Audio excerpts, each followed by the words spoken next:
नमस्कार, video bulletin में आप सभी का स्वागत है। पेश है आज के मुख्य समाचार। प्रधानमंत्री नरेंद्र मोदी आगामी 19 अप्रैल को जब पूर्व विदर्भ के 5 लोकसभा क्षेत्रों में वोटिंग शुरू रहेगी, उस दिन वर्धा अथवा तलेगांव में जनसभा को संबोधित कर महायुति के प्रत्याशियों का प्रचार करेंगे। यह जानकारी अधिकृत सूत्रों ने दी और बताया कि दूसरे चरण के वोटिंग से पहले उम्मीदवारों के पक्ष में प्रचार करने पीएम मोदी राज्य में आएंगे। उनके 19 अप्रैल की रात नागपुर में रुकने की संभावना है। प्रशासन उस हिसाब से तैयारियों में जुटे रहने की जानकारी देते हुए सूत्रों ने बताया कि पीएम मोदी की सभा वर्धा अथवा तलेगांव में होगी। उल्लेखनीय है कि वर्धा से भाजपा के रामदास तड़स सतत तीसरी बार प्रत्याशी है। पार्टी सूत्रों ने बताया कि प्रधानमंत्री मोदी 19 अप्रैल को जनसभा संबोधित करने के पश्चात नागपुर में ठहर सकते हैं। अगले दिन 20 अप्रैल को उनकी नांदेड़, परभनी में भी जनसभाएं होगी। उल्लेखनीय है कि दूसरे चरण में 26 अप्रैल को मतदान होगा, जिसका प्रचार 24 अप्रैल की शाम 5 बजे तक चलेगा। अमरावती सहित पश्चिम विदर्भ की 4 सीटों पर इसी चरण में वोटिंग होने वाली है। अमरावती के अलावा अकोला में भाजपा उम्मीदवार है, जबकि बुल्डाना और यवतमाल में सहयोगी दल शिवसेना के प्रत्याशी मैदान में हैं। प्रधानमंत्री मोदी के चुनाव प्रचार दौरान नागपुर में मुक्काम करने की बड़ी संभावना है। वहीं यह भी कहा जा रहा है कि विपक्षी दल इस पर ऐतराज उठा सकते हैं। वहीं भाजपा के एक बड़े नेता ने स्पष्ट किया कि प्रधानमंत्री देश में कहीं भी रह सकते हैं। विपक्ष में इस बारे में चुनाव आयोग के पास शिकायत की तो वह ऐतराज वैध नहीं रहेगा। इस बीच भाजपा रणनीतिकारों का मानना है कि मोदी जैसे लोकप्रिय प्रधानमंत्री अपने क्षेत्र में मुक्काम करते हैं तो यह उस क्षेत्र की वोटर्स को प्रेरित कर सकती है। देश के सबसे बड़े सूबे उत्तर प्रदेश के उप मुख्यमंत्री रह चुके वरिष्ठ नेता दिनेश शर्मा आज भाजपा प्रत्याशी के पक्ष में जनसभाएं लेने और प्रचार करने के लिए अमरावती पधारे। उनका जिलाध्यक्ष तथा सांसद डॉक्टर अनिल बोंडे एवं शहर अध्यक्ष विधायक प्रवीण पोटे पाटिल ने स्वागत किया। प्रवीण पोटे के जनसंपर्क कार्यालय में शर्मा ने स्थानीय मीडिया से बात की, विविध प्रश्नों के उत्तर दिए। शर्मा ने दावा किया कि भारतीय जनता पार्टी उनके महायुति के सभी घटक दल मिलकर महाराष्ट्र में महायुति को जोरदार सफलता लोकसभा चुनाव में दिलाने जा रहे हैं। अमरावती में भी पार्टी के नेता कार्यकर्ता नाराज नहीं हैं, बल्कि भाजपा नरेंद्र मोदी कमल का फूल की निशानी के लिए एकजुट होकर तथा सहयोगी दलों से तालमेल रखकर काम कर रहे हैं। दिनेश शर्मा ने दावा किया कि अमरावती की पार्टी प्रत्याशी नवनीत राणा पिछली बार से डबल मार्जिन से चुनाव में विजयी होगी। पत्रकार परिषद में भाजपा के स्थानीय पदाधिकारी सर्वश्री जैन डेनकर, सुपर वॉरियर दिनेश सूर्यवंशी, निवेदिता चौधरी, किरण महल्ले, किरण पातुरकर, मीना पाठक आदि अनेक की उपस्थिति रही। सवालों के जवाब में दिनेश शर्मा ने दावा किया कि यह चुनाव जनता स्वयं मोदी के पक्ष में लड़ रही है। जन जन के मन में मोदी है। उन्होंने कहा कि मनसे ने भी कह दिया कि नरेंद्र मोदी को विजयी बनाना है। तीसरी बार मोदी को प्रधानमंत्री बनाने का बीड़ा जनता ने ही उठा रखा है। कि वो कैसे ज़्यादा से ज़्यादा काम करे जिससे सीटों का ज़्यादा से ज़्यादा मार्जिन बढ़े। मैं इस चुनाव को महाराष्ट्र में कह सकता हूँ कि ये चुनाव जनता स्वयं लड़ रही है। पॉलिटिकल पार्टी के बजाय ये चुनाव जनता लड़ रही है और जनता के मन में मोदी है। जैसे कहा ना कि मनसे ने कहा है कि मोदी जी को जिताना है। मनसे आदरणीय राज साहब ठाकरे जी की पार्टी है, उसका आभार है, लेकिन जनता भी मन से कह रही है कि मोदी जी को फिर से तीसरी बार प्रधानमंत्री बनाना है।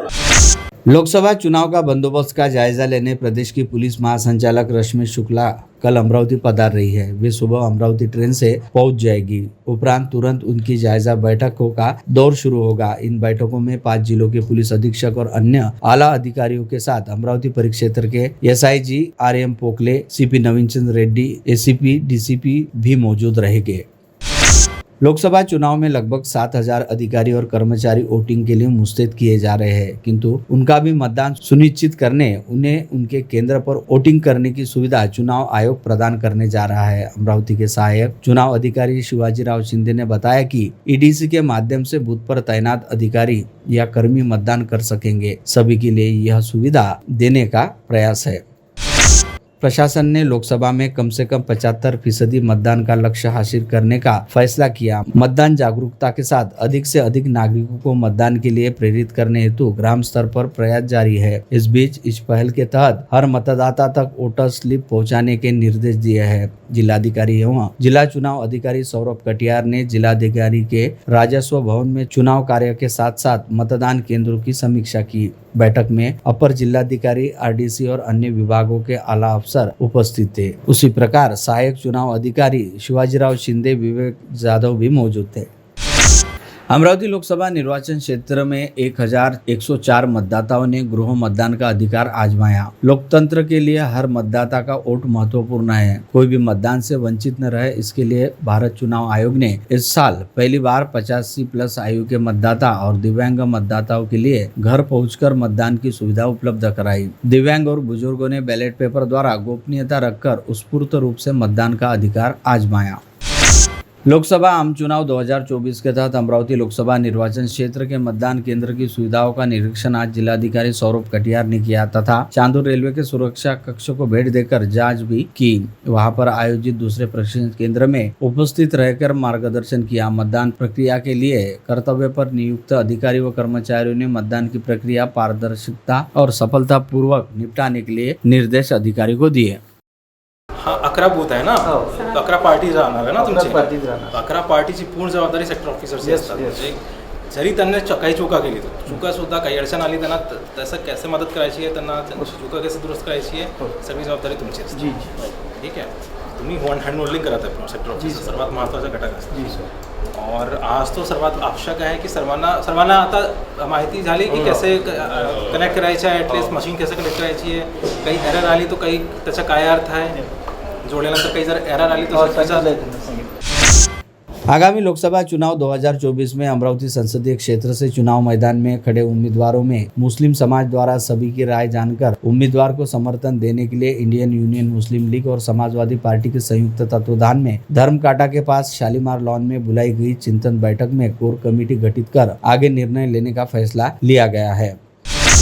महाराष्ट्र जीवन प्राधिकरण ने सूचित किया कि अमरावती और बडनेरा की जलापूर्ति 18 व 19 अप्रैल को पूरे दिन बंद रहेंगी। कार्यकारी अभियंता ने बताया कि गुरुत्व वाहिनी की 1600 मिमी व्यास की पाइपलाइन चिचखेड़ मोड़ पर लीक हो गई है। लीकेज मरम्मत का काम किया जाना है। काम युद्ध स्तर पर होगा, फिर भी 18 व 19 अप्रैल को जलापूर्ति बंद रह सकती है। अभियंता ने बताया कि लीकेज ठीक होते ही जलापूर्ति पूर्ववत कर दी जाएगी। उन्होंने लोगों से पानी का नियोजन करने और सदुपयोग करने का आह्वान भी किया गया है। गत सप्ताह में आंधी तूफान और ओलावृष्टि सहित हुई बेमौसम बारिश से विदर्भ, मध्य महाराष्ट्र और मराठवाड़ा में कृषि माल और फलों के बगीचों को भारी नुकसान पहुंचा है। इस बारिश से वातावरण में बदलाव हुआ रहा तो भी बारिश होने तक सीमित था। राज्य के अनेक क्षेत्रों में बारिश रुकने के बाद भीषण गर्मी और उमस बढ़ गई है। रविवार 14 अप्रैल के बाद सोमवार 15 अप्रैल को भी तापमान में भारी बढ़ोतरी दिखाई दी। शनिवार तक जहां तापमान 32 से 33 डिग्री सेल्सियस था, यह तापमान सोमवार को 36 डिग्री सेल्सियस तक बताया गया। आगामी कुछ दिनों में तापमान में और वृद्धि होने वाली है और उमस भी बढ़ने के संकेत मौसम विभाग ने दिए हैं। उत्तर प्रदेश और बिहार जा रही यात्री ट्रेनों में भारी रश को देखते हुए मध्य रेलवे के नागपुर मंडल ने रेलवे बोर्ड से 2 नई ट्रेनों उपरोक्त दोनों राज्यों हेतु चलाने का अनुरोध किया है। यह जानकारी नागपुर मंडल के वरिष्ठ वाणिज्य प्रबंधक अमन मित्तल ने दी। उन्होंने बताया कि बोर्ड से नागपुर का प्रस्ताव मान्य कर लिया है। अगले सप्ताह से दोनों रेलगाड़ियों की सेवा शुरू हो जाने की उम्मीद है। दक्षिण से आने वाली और यूपी तथा बिहार को जाने वाली ट्रेनों में यात्रियों की भारी भीड़ दिखाई दे रही है। नागपुर स्टेशन से बड़ी संख्या में यात्री चढ़ रहे हैं, जिससे भीड़ बढ़ रही है। बोगी में पाँव रखने की जगह मिलना मुश्किल है। स्लीपर कोच के यात्रियों को भी परेशानी हो रही है। कंफर्म टिकट के साथ यात्रा करने वाले वरिष्ठ नागरिकों को, महिलाओं और बच्चों को भीषण गर्मी के साथ सफर करना पड़ रहा है। अनेक यात्री एसी और स्लीपर कोच में शौचालयों के पास सफर करने मजबूर है।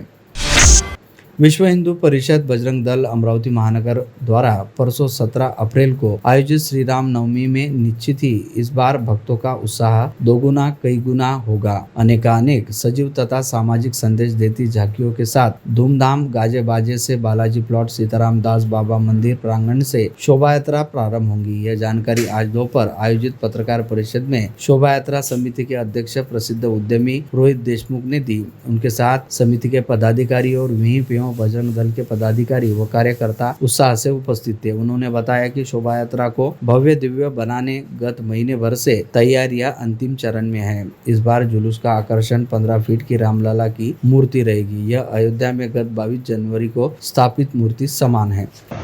यह शोभा यात्रा बालाजी प्लाट से विधिवत पूजन कर सामूहिक पूजन कर प्रारंभ होगी। इस शोभा यात्रा में मुख्य आकर्षण 22 जनवरी को जो अयोध्या में प्रभु श्री राम जी की मूर्ति प्राण प्रतिष्ठा हुई है, उसका भव्य स्वरूप 15 फीट की मूर्ति प्रभु श्री राम जी की बनाई गई है। यह इस शोभा यात्रा का मुख्य आकर्षण रहेगा। शोभा यात्रा की साज सज्जा में ढोल ताशे और पुणे से एक अच्छा साउंड आ रहा है युवाओं के लिए। उसके साथ ही जीवंत झांकियाँ, जिनको पुरस्कार हम देते हैं, विविध कलाकारों के द्वारा जीवंत झांकियाँ इसमें प्रसारित होगी। संपूर्ण मातृशक्ति महिला मंडल के लिए एक अलग व्यवस्था की गई है, उनकी सुरक्षा के लिए अलग व्यवस्था की गई है। सभी को समान न्याय, समता व बंधुत्व के विचारों की प्रेरणा देकर देश को संवैधानिक दिशा देने वाले महामानव भारत रत्न डॉक्टर बाबा साहेब आम्बेडकर की जयंती सभी और उत्साह से मनाई गई। बडनेरा शहर व ग्रामीण क्षेत्र में विविध स्थानों पर डॉक्टर बाबा साहेब आम्बेडकर जयंती मनाई गई, जिसमें नितिन कदम ने बडनेरा के विविध बौद्ध विहारों को भेंट देकर डॉक्टर बाबा साहेब आम्बेडकर को अभिवादन किया। बडनेरा शहर व ग्रामीण परिसर में जगह जगह अभिवादन सभा, ग्रंथ प्रदर्शन व मुक्त वाचन कट्टा का आयोजन किया गया। अमर शहीद संत कंवरराम साहिब के गद्दीनिशीन संत साईं राजेश लाल कंवर के सानिध्य में तथा संतों की उपस्थिति में अमर शहीद संत कंवरराम साहिब का 139वां जयंती महोत्सव मनाया जा रहा है। महोत्सव की शुरुआत शनिवार से ही हो गई है। 15 अप्रैल तक आयोजित किए गए 3 दिवसीय महोत्सव में धार्मिक कार्यक्रमों के साथ मेगा हेल्थ शिविर का आयोजन किया गया। भानखेड़ा मार्ग के जरवार स्थित संत कंवरराम धाम में विविध धार्मिक कार्यक्रम संपन्न हुए। आज पूज्य श्री गुरु ग्रंथ साहिब के अखंड पाठ साहिब का भोग साहिब, पूज्य श्री मदाह साहिब का भोग साहिब, महिलाओं द्वारा सत्संग भक्ति संगीत का आयोजन भी किया गया था।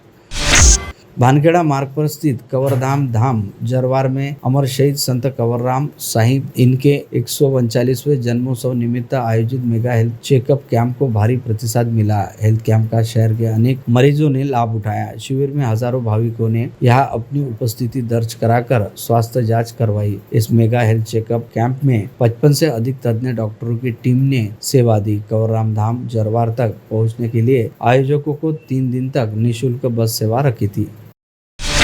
सांस्कृतिक कला नगरी के कई कलाकारों ने सांस्कृतिक विरासत का जतन किया है और राष्ट्रीय अंतर्राष्ट्रीय स्तर पर अपनी कला भी पेश की है। इसी परंपरा को बरकरार रखते हुए 29 मई दौरान थाईलैंड में होने वाले अंतर्राष्ट्रीय इंडो शाय योग सांस्कृतिक महोत्सव के लिए उनका चयन हुआ है। अमरावती के कलाकार इस महोत्सव में अपनी कला का प्रदर्शन करेंगे। यह जानकारी टीम जेनिथ के अंतर्राष्ट्रीय प्रमुख मिथिल कामले ने व अंतर्राष्ट्रीय युवा सांस्कृतिक समूह के प्रमुख डॉक्टर मनीष गवई ने आज मराठी पत्रकार संघ में ली पत्र परिषद में दी है। विविध कला प्रकारों में शास्त्रीय नृत्य है, गायन है, नाटक है, फैशन है, मॉडलिंग है, इन सभी कला प्रकारों में अलग अलग आप देख रहे हैं कंटेस्टेंट इसमें भाग लेंगे और वहाँ अपनी सांस्कृतिक कला का प्रदर्शन करेंगे और वहाँ के भी कलाकारों की कला को हम वहाँ देखेंगे और इस माध्यम से हम सांस्कृतिक समन्वय आदान प्रदान करने का कार्य इस अंतर्राष्ट्रीय टीम जेनिथ इंटरनेशनल के Indo Thai international cultural festival के माध्यम से देने वाले हैं। मनपा के स्वच्छता विभाग के निरीक्षक विक्की जेदे के दल ने मिली जानकारी के आधार पर आज दोपहर में जवाहर रोड स्थित सतीश ट्रेडर पर छापा मारकर प्रतिबंधित 60 किलो प्लास्टिक जब्त कर लिया। शासन द्वारा प्रतिबंधित किए गए डिस्पोजर, ग्लास, चम्मच, थाली, प्लेट आदि प्लास्टिक का माल इस्तेमाल खुला होता रहने से मनपा आयुक्त देवीदास पवार के निर्देश पर मनपा के स्वच्छता विभाग के दल द्वारा जगह जगह छापे मारकर कार्यवाही की जा रही है।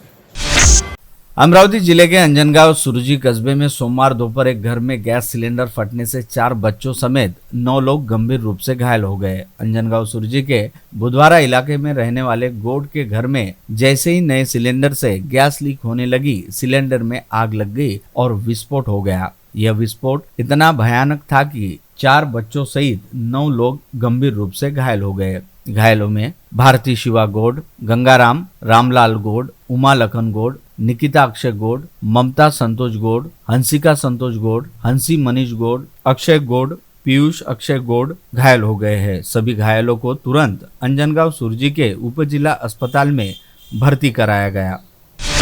अमरावती शहर में सोमवार की रात बिजली की कड़कड़ाहट के साथ धुआंधार बारिश हुई। इस बारिश में तेज हवाओं के साथ बिजली की कड़कड़ाहट भी जोरदार रही। साथ ही बडनेरा शहर में भी जूनी बस्ती के रिहायशी इलाकों में करीब आधे घंटे तक तूफानी बारिश का दौर चला। बादलों की गड़गड़ाहट भी शुरू थी। गनीमत यह रही कि कहीं भी किसी के हताहत होने की सूचना नहीं है, लेकिन अनुमान है कि भारी आर्थिक नुकसान हुआ है। इस तूफान में कई पेड़ भी गिर गए। पेड़ों की टहनियां टूटकर सड़क पर गिरने से जनजीवन अस्त व्यस्त हो गया। बिजली की तार भी टूट जाने से कई इलाकों में बिजली आपूर्ति बाधित हो गई। अतः सर्वत्र अंधकार फैल गया था। हालांकि तूफान थम गया, लेकिन बारिश रात तक जारी रही। ब्राह्मणपुरा इलाके में नए श्री राम मंदिर में चल रहे श्री राम नवमी उत्सव का मंडप बड़े पैमाने पर क्षतिग्रस्त हो गया। प्रशासन ने बडनेरा वासियों से रात में सतर्क रहने की अपील की है।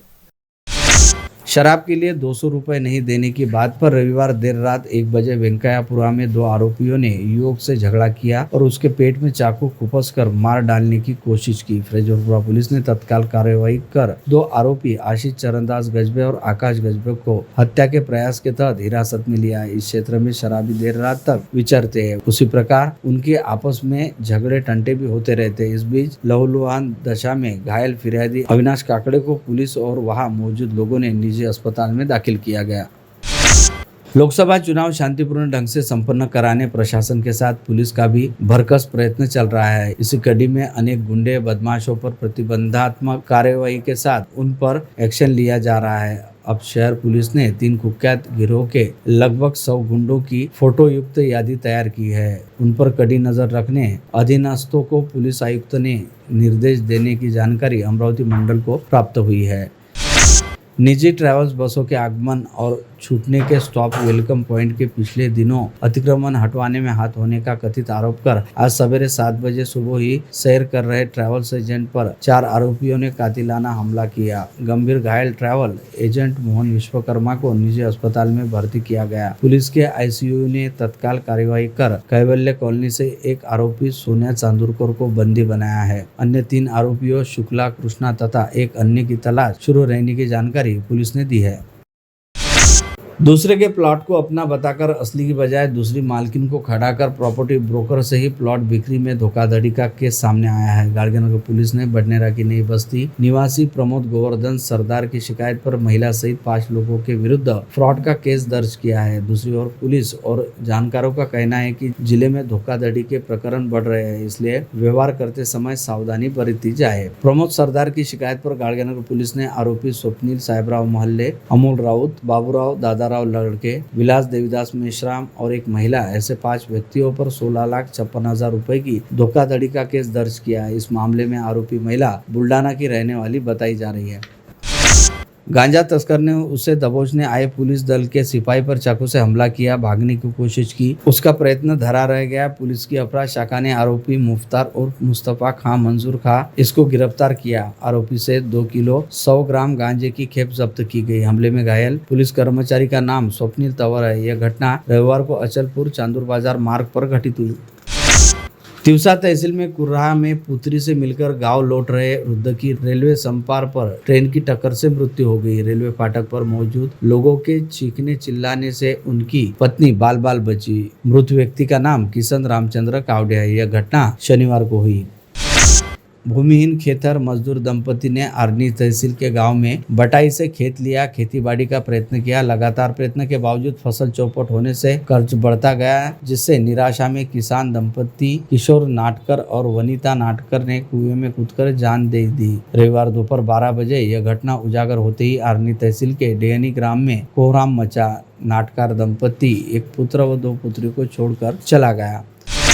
शहर में रविवार को डॉक्टर बाबा साहब आम्बेडकर जयंती के दौरान वीरान स्थल पर एक युवक की चाकू से हमला कर हत्या कर दी गई। इस घटना से शहर में खलबली मच गई। शहर पुलिस स्टेशन से कुछ ही दूरी पर स्थित जिला परिषद कन्याशाला परिसर में अंधेरे में रात 11 बजे के दौरान यह घटना घटी। मृतक युवक का नाम आशुतोष संजय पड़गन है। पुराना विवाद अथवा रैली में हुए विवाद का कारण यह घटना होने की चर्चा है। पुलिस को जानकारी मिलते ही आशुतोष को गंभीर अवस्था में जिला अस्पताल में भर्ती किया गया, जहाँ उपचार के दौरान उसकी मृत्यु हो गई।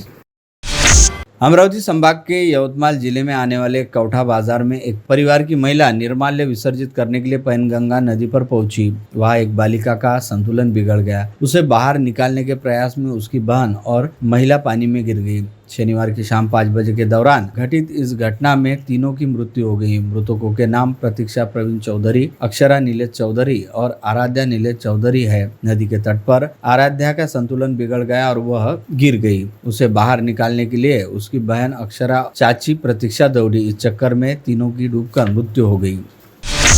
अज्ञात वाहन की टक्कर में एक 35 वर्षीय युवक की घटनास्थल पर ही मृत्यु हो गई। यह घटना बुल्ढाना जिले में आने वाले खामगांव अटाली मार्ग के टेंबुर्ना शिवार में देर रात घटित हुई। मृतक युवक का नाम सतीश अजाबराव तेलगोटे है। वह बोरी अड़गांव निवासी है। सतीश अपनी दोपहिया से रात बोरी अड़गांव से खामगांव जा रहा था, तब अज्ञात वाहन ने उसे उड़ा दिया। इस दुर्घटना में उसकी घटनास्थल पर ही मृत्यु हो गई। आरोपी वाहन चालक घटनास्थल से फरार हो गया। पुलिस ने मामला दर्ज कर जाँच शुरू कर दी है।